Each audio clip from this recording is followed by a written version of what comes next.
Thank you for that. Appreciate it.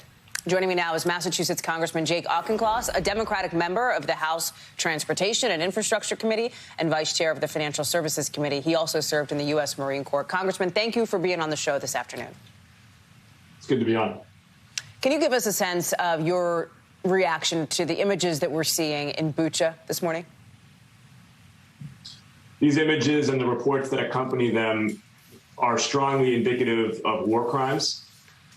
The West, NATO, and our Ukrainian allies, unlike the Kremlin, believe in due process, and we're going to have an independent investigation by the criminal court into these events, and there will be accountability up to the highest levels of Russian leadership. What is your assessment as we see some of these Russian forces pulling away from the capital of Kyiv, right? What do you think that says about the war moving forward as we are now seeing these reports that Russia overnight may have attacked some of these locations in, for example, Odessa to the south of the country, another strategically important city to them? In war, speed kills. Due to poor coordination with combined arms and poor training and poor planning, the Russian offensive on Kiev bogged down. It got slow, and it allowed the Ukrainian forces to demobilize and demoralize the Russian forces, and they're now redeploying towards the east. Now is the time to hit even harder and to move even faster.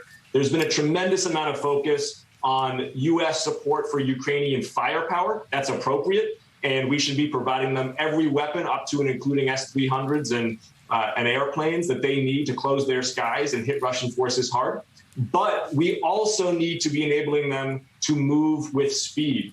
We want them to be able to observe new developments, orient to those developments, make a decision, and then act faster than the Russians can. That kind of speed in decision-making and action can demoralize your opponent, and it can allow you to take advantage of their weaknesses. The Russians, they weren't that good at going forwards. Now they have to go backwards, back to the east. They are vulnerable.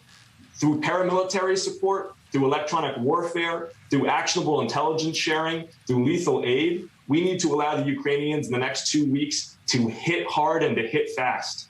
So then get specific for me in the next 2 weeks, because the DOD, as we talked about, just committed this $300 million in additional help essentially to Ukraine. From the military perspective, right, what is it that Ukraine does not have? Because that aid includes laser-guided rocket systems. You see it on the screen. Armed drones, armored off-road vehicles, ammunition, et cetera, et cetera. Is there anything they don't have that you, Congressman, would like to see them get? You mentioned further air support, for example.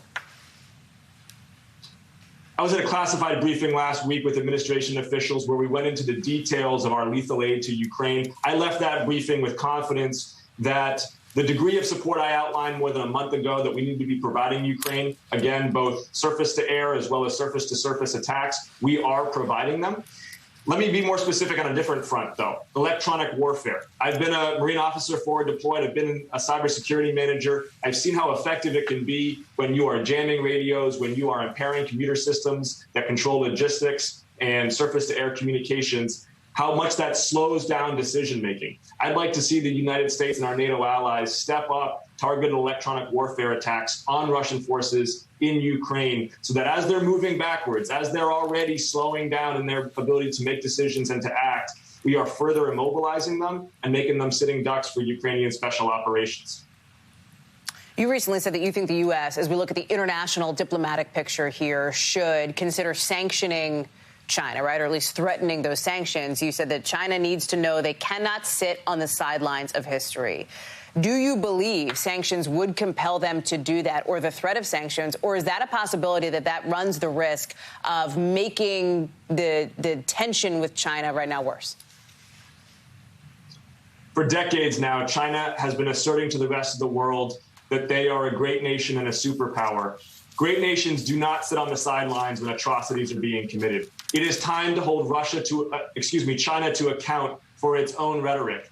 They cannot be an economic or a military or a diplomatic lifeline to the Kremlin any longer. With our allies, we should be credibly threatening comprehensive and coordinated secondary sanctions on Chinese financial and economic institutions. And I will be candid to my constituents. That is going to have an impact on Americans. China is 10 times bigger, 10 times more integrated into the global economy than Russia is. Sanctions on China will have blowback on the West. but there are things worth fighting for. And Ukraine's resistance to an unjust, unprovoked invasion, an invasion that undermines our liberal, rules-based order that we have architected since World War II, is worth fighting for. And right now, China is not on the right side of that fight. Congressman Jake Auchincloss, thank you so much for your time and for being with us. Appreciate it. Coming up here at